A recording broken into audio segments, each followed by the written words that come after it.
Let's look at the for loop. So for for loop, you have four. Let's take I. You can take I, X, A, B, C, D, anything. In, let's use range. This is one of the functions in Python. Range 5. So you give us a number from 1 to 5, and then print. What do we do? Let's do the same count, and then we have I. So that's that. So let's see.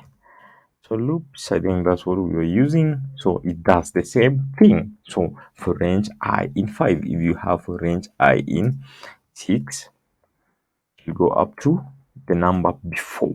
So let's see, 5. That's correct. So guys, there are also control statements that are used in loops. These include a break, so to terminate or exit the loop.